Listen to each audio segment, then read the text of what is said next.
রাত প্রায় ৩টা বাজে, আর আমার ঘুম আসছিল না। মনে হচ্ছিল যেন কিছু একটা ঘটতে চলেছে। অস্বস্তিতে আমি শেষ পর্যন্ত আমার বড় বোনের রুমে গেলাম। ভাবলাম মোর সাথে একটু কথা বলি, মন হালকা হবে। রুমে ঢুকে দেখি একটা হালকা আলো জ্বলছে, কিন্তু অবাক হয়ে লক্ষ্য করলাম আমার বড় বোন সেখানে নেই। এত রাতে সে কোথায় গেল? ভাবতে ভাবতে আমি চিন্তায় পড়ে গেলাম। আমি বাইরে বাথরুমের দিকে গেলাম, কারণ সেখান থেকে কিছু আওয়াজ আসছিল। কাছে যেতেই শুনলাম আমার বোন কারোর সাথে মৃদু স্বরে কথা বলছে।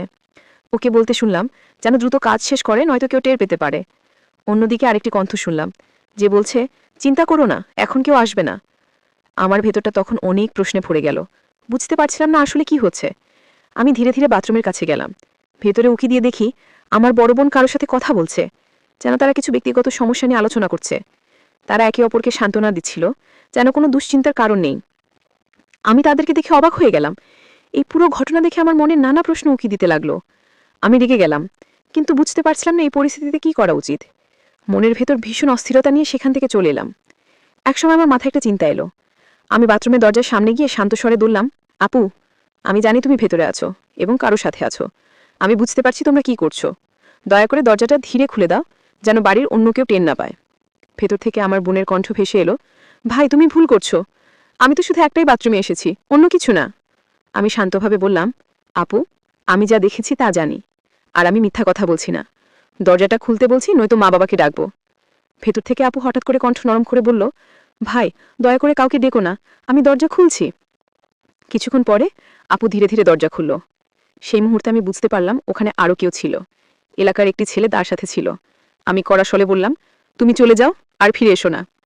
ওই ছেলেটি তখন চলে গেল, কিন্তু আমার বোন সেখানে থেকে গেল।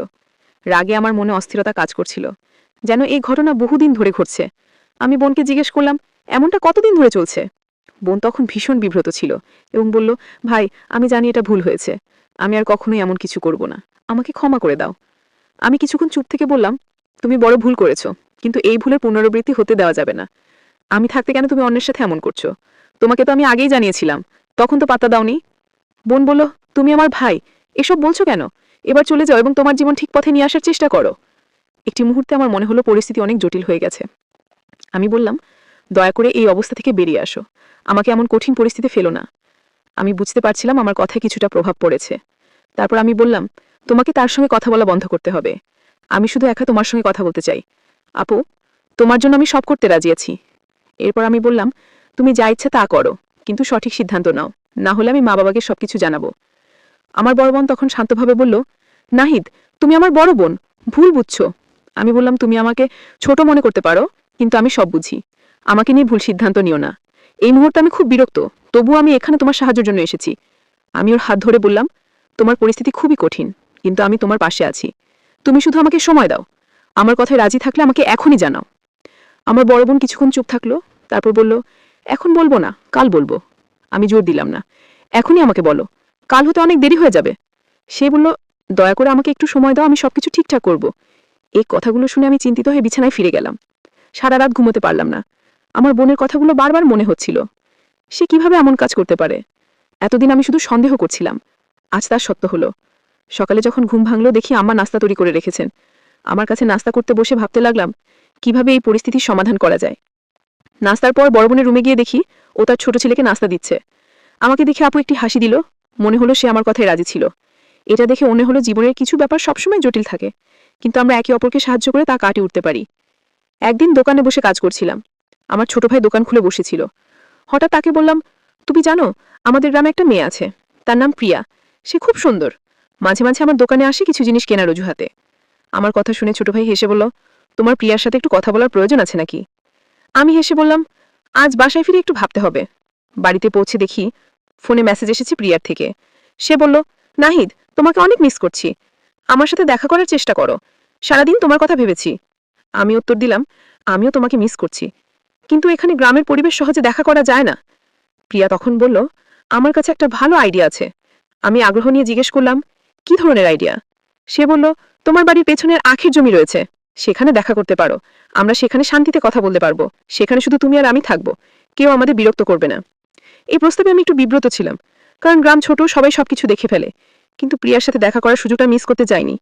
প্রিয়া খুব সুন্দরী ছিল, এত চাই যে গ্রামের অন্য ছেলেরা সবসময় ওর আশেপাশে ঘুরপাক খেত। আমি ভেবেছিলাম যদি কিছু বুঝতে পারে তবে লোকেরা অনেক কথা বলবে।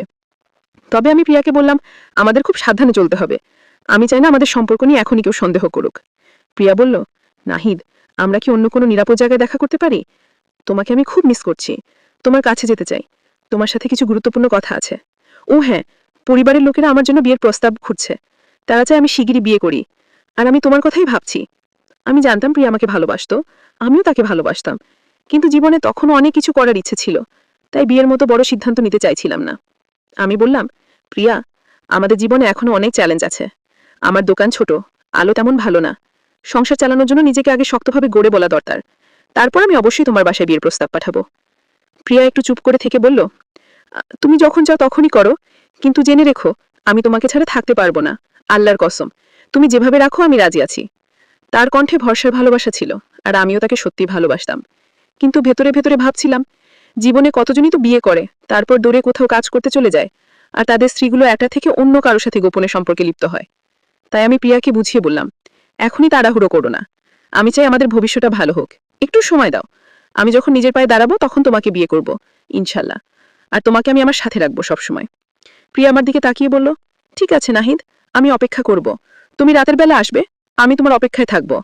আর একটা কথা, তোমার ছোট কোনো ছবি থাকলে দিও, আমি তা বুকের কাছে রাখবো যেন তোমার কথা মনে হয়। আমি ভাবতে শুরু করলাম, গ্রামের জীবন ও সম্পর্কগুলো যেন এক অন্যরকম বাস্তবতা। প্রিয়া বলেছিল, নাহিদ, আমি তোমার সাথে দেখা করতে যাই, তুমি আমার জন্য একটা ছোট ছবি নিয়ে এসো, যেন সবসময় তোমার কথা মনে হয়। আমি বললাম, ঠিক আছে, এবং ওর জন্য ছোট্ট একটা পাসপোর্ট সাইজ ছবি নিয়ে দোকানে ফিরলাম। প্রিয়া তখন বলল, এই ছোট ছেলেটিকে মোবাইলটা নিতে পাঠাও। আমি বললাম, ঠিক আছে, এবং ছোটকে দোকানে পাঠালাম। আমার মনে একটা প্রশ্ন ঘুরপাক খাচ্ছিল, কেন যেন আমার আশেপাশে থাকা মানুষগুলোকে এত আকর্ষণীয় মনে হয়, বিশেষ করে যারা আমার দোকানে আসে। গ্রামের সবাই আমার এই রুচি সম্পর্কে জানতো, এবং এটা নিয়ে অনেকে মজা করত। দুপুরের খাবারের জন্য আমি বাড়িতে এলাম, কিন্তু মা তখনও রান্না শেষ করেননি। মা আমাকে বলল, ছোটকে কেন পাঠাসনি? আমি বললাম, মা, ছোটটা কাজে ব্যস্ত ছিল, তাই নিজেই আসলাম। এরপর আমি আমার দুই বোনের ঘরে গেলাম। ছোট বোন সেখানে ছিল, কিন্তু বড় বোন ছিল না। আপু হঠাৎ আমাকে বলল, ভাই, আমি একজনকে পছন্দ করি। আমি বললাম, হ্যাঁ আমি জানি, সেই ছেলেটা তো। কিন্তু সে বলল, না, সে নয়, সে অন্য কেউ, আমাদের সম্প্রদায়ের না। আমি বেশ অবাক হলাম। তাহলে তুমি তার সাথে কেন দেখা করো?